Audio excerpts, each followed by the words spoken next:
Hello, Mayang! Hoy, di, kumusta ka naman, uy? Kala ko naman nakalimutan mo na kami. Kailan ka magpadala ng balato, ha? Naku, pwede ba? Huwag ka munang humingi ng balato. Balitaan mo muna ako dyan. Yung mag-iina, nagpupunta na ba dyan? Si Adela at saka si Lara. Dahil yun nga, may atraso ako sa'yo. Huwag ka sana magalit sa akin, ha? Kasi bumalik na si Lara at si Adela sa bahay mo. Sinubukan ko na mapaalisin. Ito naman si Sentoy. Pinigilan naman ako. Alam mo naman, magaan ang loob niya dun sa mga yun, diba? Kakapal talaga ng mga mukha niyang mga yan. Kalain mo nagbalik pa. Oo, pasensya ka na, ha? Huwag ka mag-alala. Hayaan mong dyan lang sila. Ako nang bahala. Sige.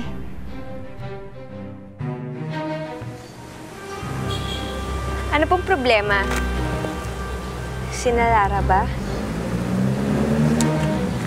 Anong gagawin natin? Dapat hindi maabutan ni Carlos yung mga yun sa Makupang. Ako nang bahala sa kanila.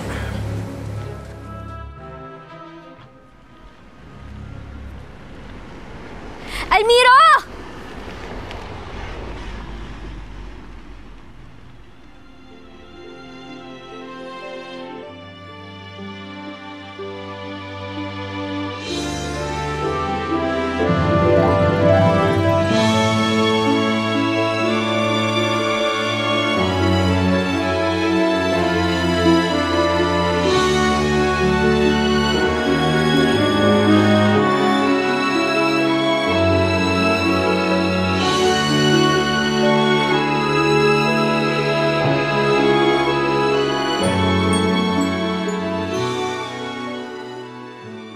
Ito ang paunang bayad. Kailan naman ang kasunod? Aba, syempre pag natapos yun na yung pinapagawa ko sa inyo. Ano ba gusto mong gawin sa kanila? Simple lang naman. Dukutin nyo, pahirapan. Gusto ko lang mawala siya sa barangay Makupang. Ganun ba? Madali yan. Kailan mo gusto mangyari? Sa lalong madaling panahon. Ama? Raya.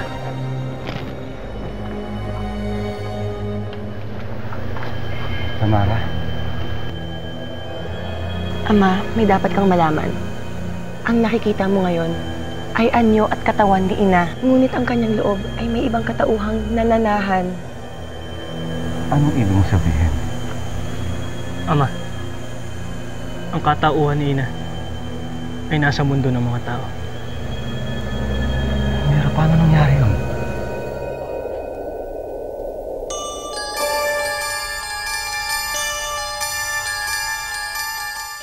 At ganun na nga nangyari, Ama.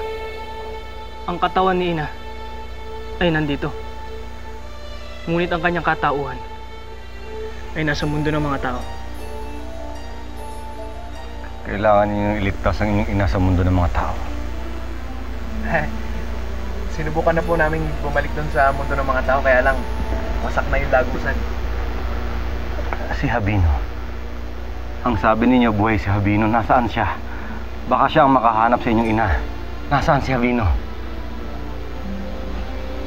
Kung pahihintulutan ninyo ako makapagsalita, nakilala ko po si Havino, yung tinutukoy ninyo. Nasaan ang mga anak ko? Ang isa ay nasa lupa. Isang pangit na sinupa. At ang panganay mo namang si Havino ay narito. Ginawa ko siyang palaka.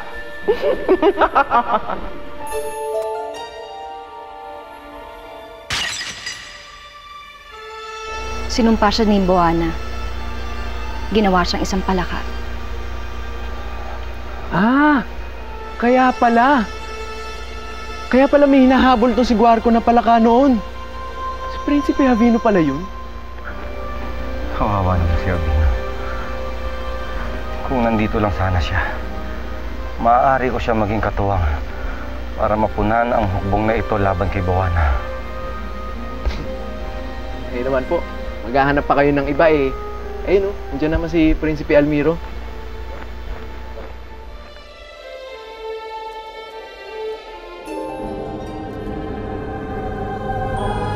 Paano na yan, Mother?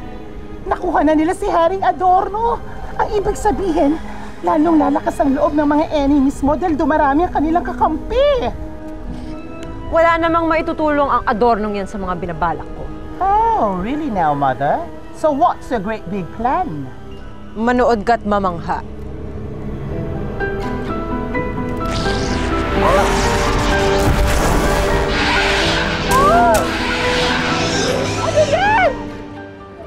Ayaw nilang maniwala sa akin na ikaw ang gumagawa ng mga sapatos. Kasama mga kaibigan mong duwende. Sonia, tama na. Nakakatakot ka na, girl. Daig mo pa si Sisa. Alam kong hindi ordinaryong palakato eh.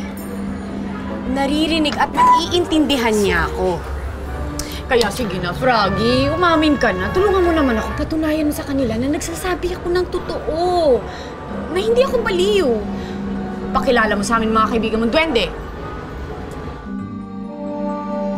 Sonia, pasensya ka na, pero hindi ko pwede ipakilala sa iyo yung mga kaibigan ko eh. Baka mapahamak sila. Sige na naman, Froggy. Makisama ka naman. Friend, hindi mo naman kailangan patunayan sa akin eh. Ang mabuti pa, mag-inuman na lang tayo. Mag-celebrate tayo. Total, nakabenta ka naman ng maraming sapatos eh. Painom ka na lang. Ano gusto mong inumin? Mag-vodka tayo. OA ka naman. Alam mo namang hindi ako umiinom, no? Special nga, no? Sige, sige. Kung ayaw mo ng vodka, red wine na lang. Ang mahal naman. Pwes, bagsak natin. Gin bulag. Ano yun?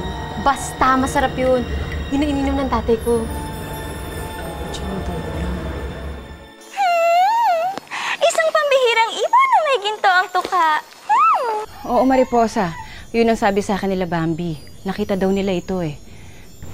Malakas ang kutob ko na sa Paladino galing ang ibon na yun.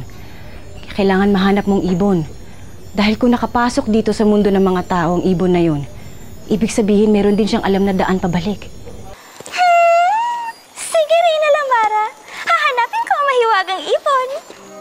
Balitaan mo ako kagad, ah. Inay.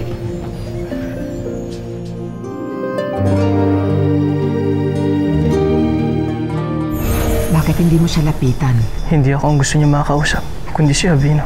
Mas panatag ang loob niya kung ito ang nasa tabi niya ng hikilos kesa sa akin. Mabangis na alagad! Humayo ka at salakay ng puta ni Almiro!